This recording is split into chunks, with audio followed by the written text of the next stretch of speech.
श्री अब्बाई विदुषी में आपका स्वागत है। जैसे कि मैंने लास्ट वीडियो में क्लास 12 का एक बहुत ही इंपॉर्टेंट चैप्टर पढ़ाया था, ईंटें, मनके और अस्थियाँ, और आज मैं फिर से आपको इसी टॉपिक पे क्वेश्चन आंसर फॉर्मेट में ये चैप्टर लेकर आई हूँ।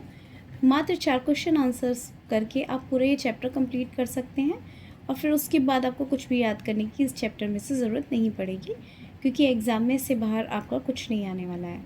तो हमारा क्वेश्चन है फर्स्ट, सिंधु घाटी सभ्यता का परिचय और मोहनजोदड़ो की प्रमुख विशेषताएं बताइए।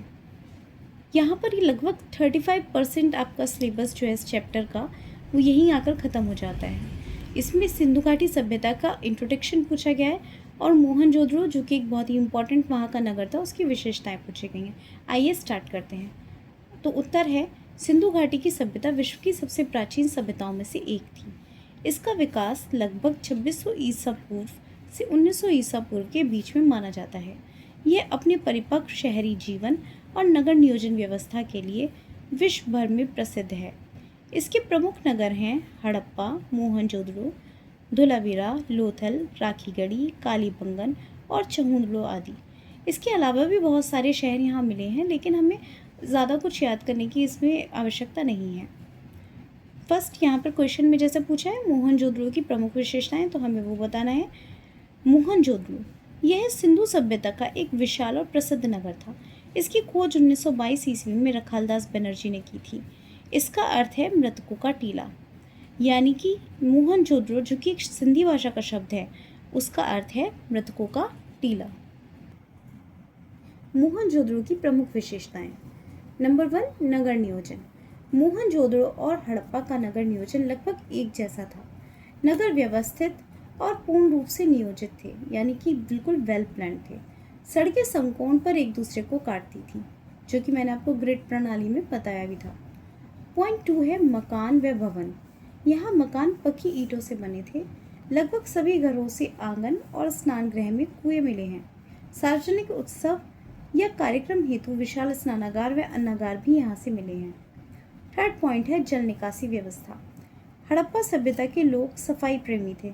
सभी घरों से पक्की नालियाँ मिली हैं जो ढकी हुई थी और नगर के मुख्य नाले से जुड़ी हुई थी। इससे सारा नगर साफ सुथरा रहता था।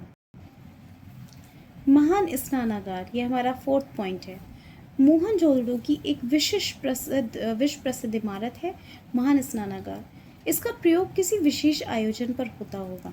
इसमें एक विशाल कुंड के चारों ओर कमरे बने हैं। कुंड में उतरने के लिए उत्तर व दक्षिण दिशा में सीढ़ियाँ बनी हैं। निष्कर्ष, मोहनजोदड़ो के अवशेष ये सिद्ध करते हैं कि सिंधु घाटी सभ्यता अपने समय की विकसित, वैज्ञानिक और समृद्ध सभ्यता थी। यह भारतीय संस्कृति की अमूल्य धरोहर है। आई होप कि ये क्वेश्चन आपको बहुत अच्छे से समझ में आया होगा। अब हम सेकंड क्वेश्चन देखते हैं। क्वेश्चन नंबर 2, सिंधु घाटी के लोगों के जीवन, भोजन, पहनावा, व्यवसाय, कला और व्यापार का वर्णन कीजिए। अभी हमने लास्ट में जो क्वेश्चन किया था वो लगभग 35% हमारा सिलेबस इस चैप्टर का कंप्लीट कर रहा था। अब ये चैप्टर का 50% पार्ट कंप्लीट कर रहा है, तो हम इसका आंसर देखते हैं। सिंधु घाटी सभ्यता के लोग बहुत सभ्य, मेहनती और व्यवस्थित थे। उनका जीवन सरल था, परंतु फिर भी वे आधुनिक और सृजनात्मक सोच के धनी थे। वे स्वच्छता, व्यापार और कला को बहुत महत्व देते थे। विशेषताएं। नंबर 1, लोगों का जीवन। सिंधु सभ्यता के लोग नगरों में रहते थे। ये बहुत शांति प्रिय, सफाई पसंद और नियोजित जीवन व्यतीत करते थे। पॉइंट है 2, भोजन।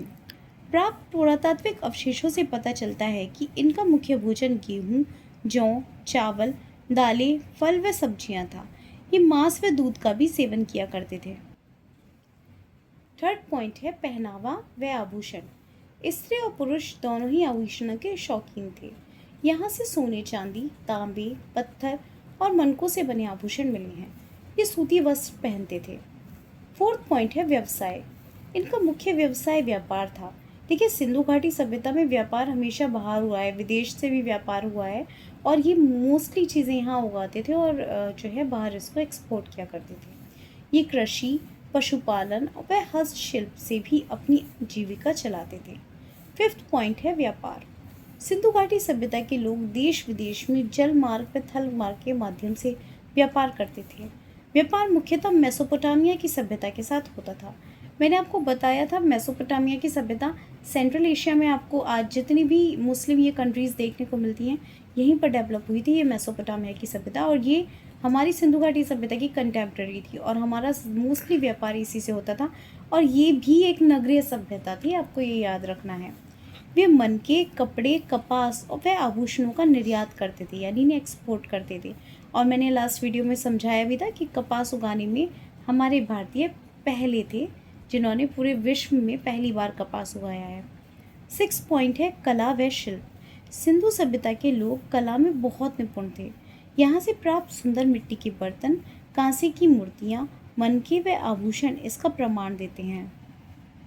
निष्कर्ष, इस प्रकार हम कह सकते हैं कि हड़प्पा सभ्यता एक समृद्ध, व्यवस्थित और आधुनिक सभ्यता थी, जो अपनी कला, शिल्प और उत्पादकता के लिए प्रसिद्ध थी। आई होप कि आपको ये दूसरा क्वेश्चन भी अच्छे से समझ में आया होगा। मैं इस वीडियो में केवल 2 ही क्वेश्चन आपको करा रही हूँ, और मैं चाहती हूँ कि आप हैंड टू हैंड इनको याद कर लें, क्योंकि आप वीडियो को सिर्फ 2 बार देखेंगे तो आपको काफ़ी हद तक समझ में आ जाएगा। पॉइंट्स आप याद करेंगे, उसके बाद अंदर का सारा जितना कुछ भी कंटेंट है वो आपको याद ही हो जाएगा। नेक्स्ट वीडियो में आने वाली 2 क्वेश्चन और लेकर आऊँगी, और इन्हें भी आप ज़रूर देखिएगा। अगर आपको मेरी मेहनत पसंद आई हो तो प्लीज़ मेरे चैनल को सब्सक्राइब करें, लाइक करें और अपने फ्रेंड्स के साथ शेयर करें। Thank you.